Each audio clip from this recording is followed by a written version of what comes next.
evening. The city, Los Angeles. The show, Studs. My name's DeCarlo. I carry a badge. Actually, it's just a wallet, but I can fool people. We've got 3 ladies over my left-hand shoulder. Those 3 ladies have been on blind dates with 2 of the gentlemen standing over the right-hand corner. The 2 gentlemen are police officers. Let's meet the ladies, shall we?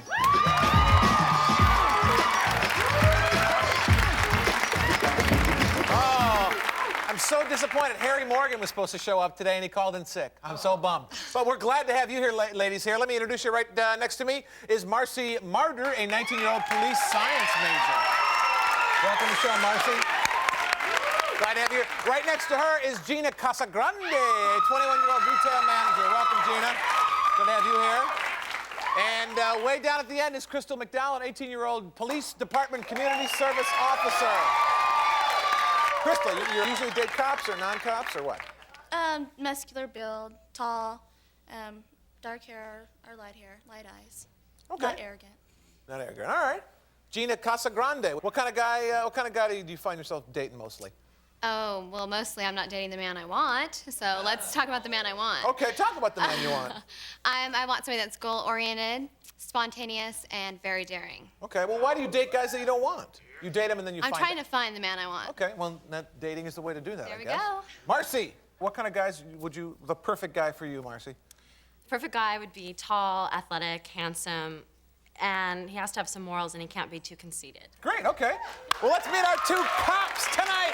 David and Kent, come on out. How you doing? Hands on the top of that. Hands on the top. Nice to see you, Kent. Hands up. No, hands on the top. Hands on the top. I'm gonna have to frisk you. Welcome to the show. Hands on there. This is David McCain. This is David McCain. He's a 24-year-old police officer. Welcome to the show, David. Glad to have you here. Next to him, this is Kent Farron, a 23-year-old police officer. Glad to have you here, Kent. I've frisked hundreds of young punks. They're clean. All right, guys, here's the deal. It's a line from The Godfather. Nothing personal. Don't kill me. All right, you know how this works. The guy with the most hearts at the end of the show is crowned King Stud, and you get to go on a fabulous date we pay for. Gabish? Got it. All right. We're going to start with you, Dave. If you had to pick your most attractive feature to the opposite sex, what would you say it is? My trigger finger. Really? Why your trigger finger? It knows how to squeeze and how to wrap itself around something and pull it. All right, well, we asked the ladies what they thought your most attractive feature was, David, and here's what they said. One of the ladies said, this policeman is packing all the right pieces. Second lady said, gee, his hair looks just like my toothbrush. And the third lady said, oh my God, it's Bull from Night Court. So go ahead, David, tell me who said what, and we'll give you this heart. Bull. I'm not bald yet. No. This policeman is packing all the right pieces. Gina. No. Oh. What'd you say, Gina? I said, gee, his hair looks just like my toothbrush. Really? And let me explain. Please. I was saying it cute, in a cute way. He kind of reminded me of Bart Simpson, the little top of his head. Because you were talking to me on the phone and you told me that you spike up your hair and you don't do it in the office. Oh, you Or don't at wear your the hair like that at station. work? No. No. Who actually said packing all the right pieces? Marcy. What does that mean? Well, he's tall, handsome, dark, you know. So, Bitch and trigger finger. Bitch and trigger finger, it was right there. So, and he, he was on time and everything. Everything was great. He was doing everything right. Okay, all right. Kent, why did you decide to become a cop? My dad was a cop. Okay. Pays good money. It's fun. Sure.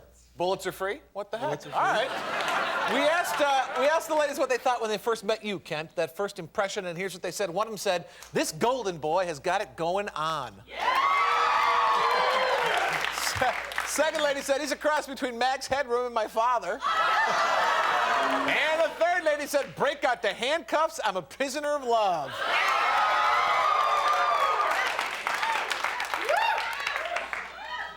Okay. Break out the handcuffs. I'm a prisoner of love. It's Gina. Yes. Oh! Really? Really? What does that mean, Gina? Well, he could arrest me anytime. Mm-hmm. Frisk me and all. So he's picked you up, or? No, I met him. There you go. You met him where? at the police station. At the police station. And then I followed him to his house, and we went jogging. It's really fun. Okay. What's his most appealing physical feature to you? His butt. Really? Why? Yep. What's so great about it? It's hard. All right. This golden boy's got it going on, or he's a cross between Max Headroom and my father. This golden boy has it going on. Crystal. Oh. What'd you say, Crystal? Father? I said he looks like Max Headroom, a cross between Max Headroom and my father. Really? Because when I saw him from the back, and my dad has that little wrinkle in the back of his neck right here. Your father? Yeah, he doesn't have any wrinkles on the back of his I neck. met your dad. Did he have a wrinkle in the back of his head? Yes. Really? He had a couple of them. Did you meet him, or did he meet you? What happened? Oh, he came over to my house. Uh-huh. And it was sort of like, he called me at 2 o'clock, and he says, you have to be ready by 4. Okay, gotta be ready by 4. And then came over at 3:30. We were going to Dana Point. We went on a nice little boat cruise around the harbor, Okay. and champagne and our wine. Wow. Pretty romantic? Yeah, it was cool. Yeah, it was romantic. It was cool. Okay. Did her dad scare you at all? No, but he doesn't look like me. Okay. Stick around. We'll come back and we'll find out more about these guys and the women who dated them. Don't go away.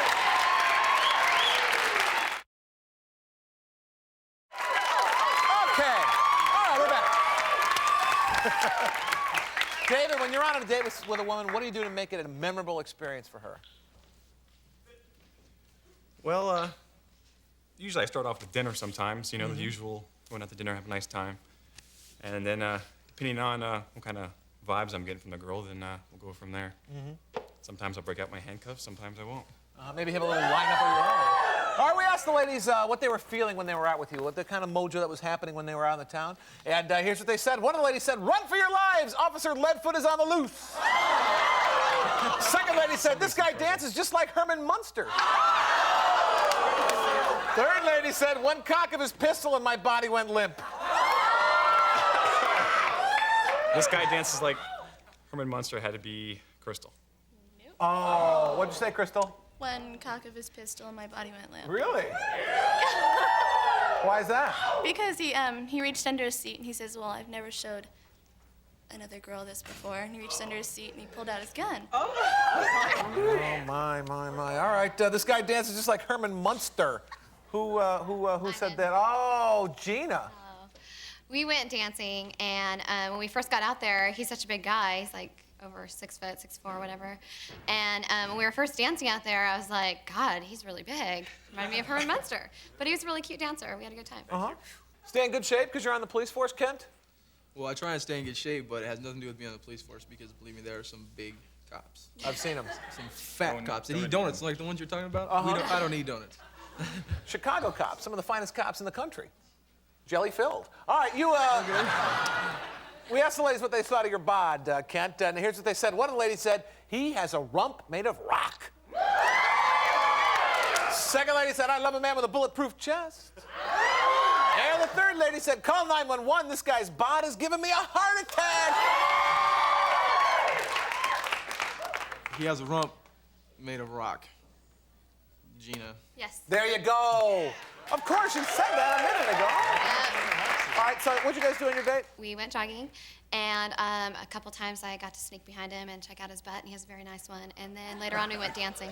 Well, you can see that he's got a nice butt, but to know that it's made of rock, don't you have to actually, you know? Well, maybe that happened. Was she grabbing at you while you were running?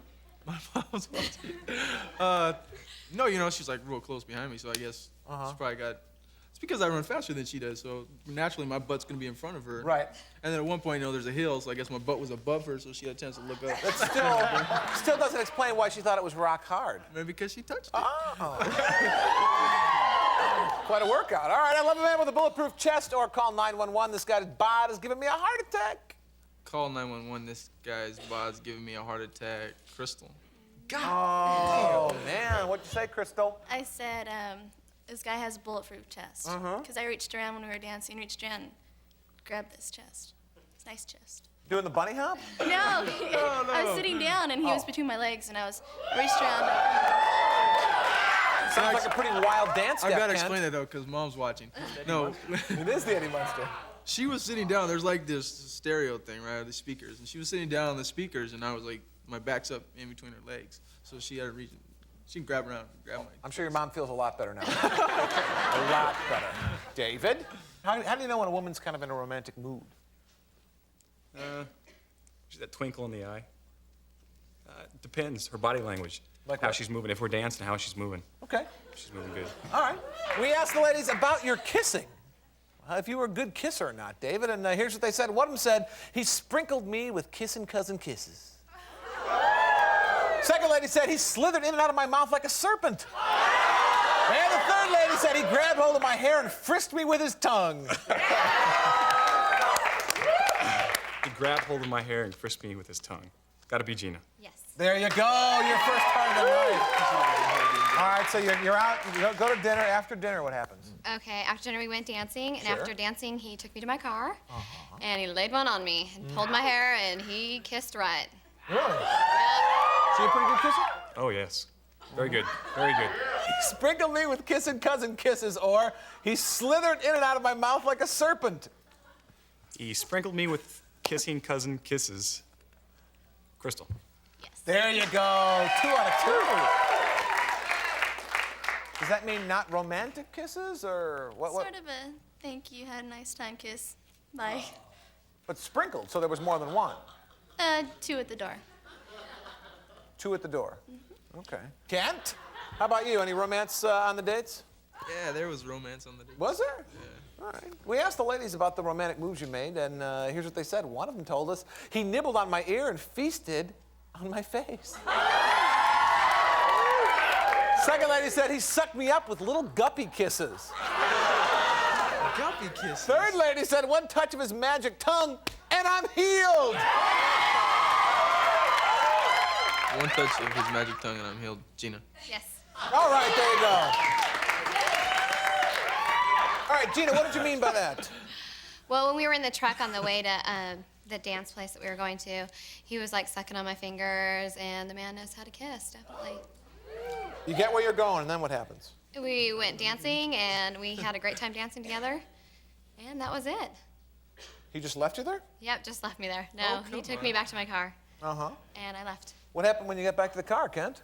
We kissed and then kissed some more and then kissed some more. Uh-huh. And then kissed some more. And then once our lips were tired, we stopped kissing. Did she like it when you were sucking on her fingers? I think so. She didn't take them out of my mouth. He nibbled on my ear and feasted on my face, or he sucked me up with little guppy kisses. He nibbled on my ear and feasted on my face. Marcy. Yeah. There you go. What does that mean, Marcy? Well, when we went back out to his truck, we went dancing, and we went back out to his truck, and he just started kissing my ear and stuff. And, How'd that make you feel? well, I mean, it's your ear. It's like, you know. So, It's kind of schmecking? yeah. So, How long did the nibbling and kissing portion of the evening last? oh well, it was like throughout the night, but that was the end. Oh no, we went to his house after that. And we kissed. Pretty romantic date, would you say? Yeah, all of them were real romantic. Is he a pretty good kisser? Yeah.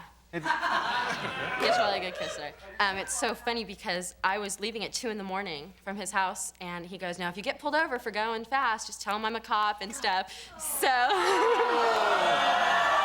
I got pulled over, I told him I wanted to be a cop, so he let me go not You for did him. get pulled over? Oh, yeah, I was going 90 miles an hour. I got pulled over. So wait. 2 o'clock in the morning, It was like 2:30 by the time I got pulled 2:30, over. driving 90 miles an hour. And he starts, well, what are you doing? Get out of the car, yelling at me. You're going 90 miles an hour and screaming. So I'm like, oh my God, I was with a cop. I want to be a cop. So he let me go. I hope you're paying attention at home. Write that one down. Stick around, come back, and we'll find out which one of these guys is more likely to make cookies for his girlfriend. That actually worked?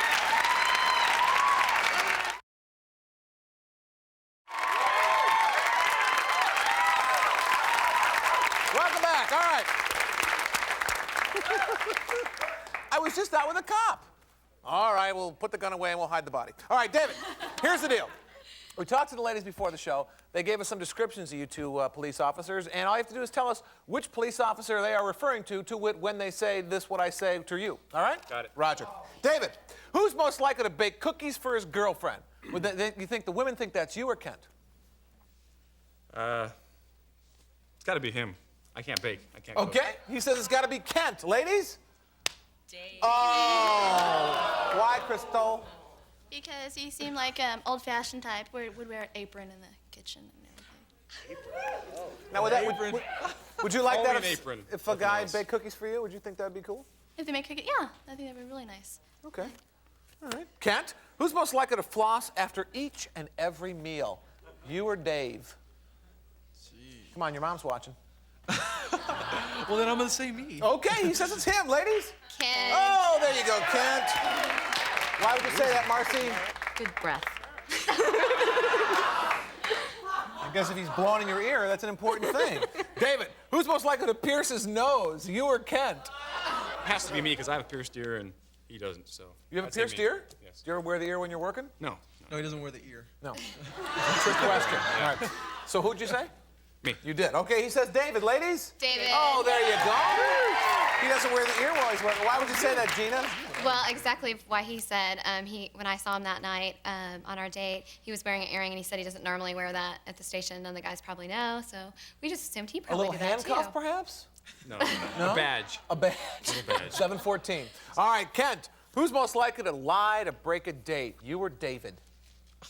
Me? It's not me, but me. All right, ladies. Who'd you say? Kent. Oh, Kent. Of course. Why, Crystal? I think this seems like a player, and if something better would come along, he'd Hot on it. on it He'd too. be hot on it if something better happened. Go to the bathroom a lot. Kent. Have you ever lied to break a date, Kent? Okay. David, who's most likely to own mink-lined handcuffs? You or Kent? Me. Okay, he says him, ladies. David. Of course. Why? The best part. Why, Marcy? Well, I saw his gun also. And Did he tell you that you were the first woman he showed it to? No. Oh, okay. I may have been after her, so that's why he couldn't have said that. But so I liked his gun, and I thought maybe he'd be the one to have the handcuffs also. Kent, who's most likely to make a woman meow? You or David? Me. Meow. Okay. Kent says it's him, ladies. Kent. Oh, there you go. Why, Gina? Oh, because he definitely made me moan a few times. That's interesting, but I did ask about meowing. But let's talk about the moaning for a second. How did he do that? Oh, I don't know. He's just a really good kisser, and he was much of a turn on. Good kisser. Very much. Well, can we hear you meow? Meow. No, meow like you mean No. it. Please. I don't meow. I Just breathe like you hard. did. I breathe hard and I moan. Yes. Well, do something. Go ahead. Make some kind of. Go do the. Pretend he's kissing you right now. Pretend he's kissing Yeah. me. No. Come on, No. please. All right, Kent, you meow. You want me to meow? Yeah. Meow. Now kiss her and see if we can make her meow right now. Go over there. Go over there and kiss her.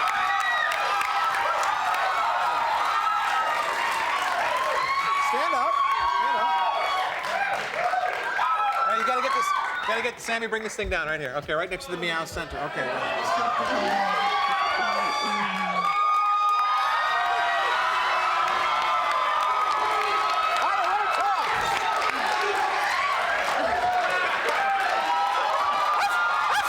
Stick around. We'll be back in a minute and find out which one of these guys is the bigger star. Don't go away.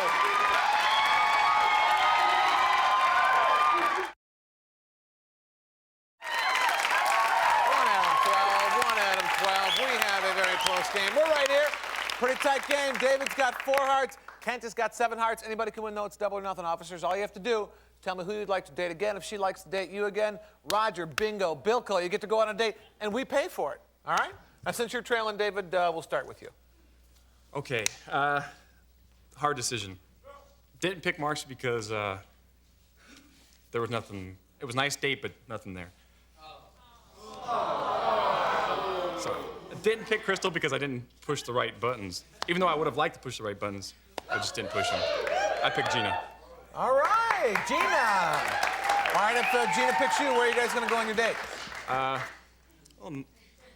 bright lights, late nights, Vegas maybe. Dancing. Gotta love Vegas. Do my Herman Munster for her. Oh, that would be great. And see a Buddy Hackett show. I believe he's there now. Huh? Kent, same deal with you. I had a good time with Marcy. I didn't pick her. I had a good time with Gina. I didn't pick her. I picked Crystal. Crystal, all right. And if Crystal picks you, where are you going to go? I don't know. Probably, you know, I think it's cool. They have these helicopters that go to Catalina. And then, of course, they fly back. Hopefully, yeah. And you have dinner there. Sure. That'd be cool. All right, that sounds pretty good. Okay, all righty. Marcy, neither of the guys picked you. Did you have fun going out with two cops? Yeah, it was different. I liked them both. Okay. And you didn't get a ticket? I didn't. There's I a got silver out of lining. it. Okay, that's beautiful. Would you show us who you picked before you go? Ken. All right. David picked you, right, Gina? Gina, if you pick David, you could be off to Vegas, baby, where the sun never shines and the people will never sleep. What's it gonna be? Oh! It's all up to you, Crystal. It's all up to you. If you pick Kent, you're gonna go on a fabulous helicopter ride to Catalina for dinner and all kinds of luscious, lavish things. If you don't, no one's going anywhere. What's it gonna be?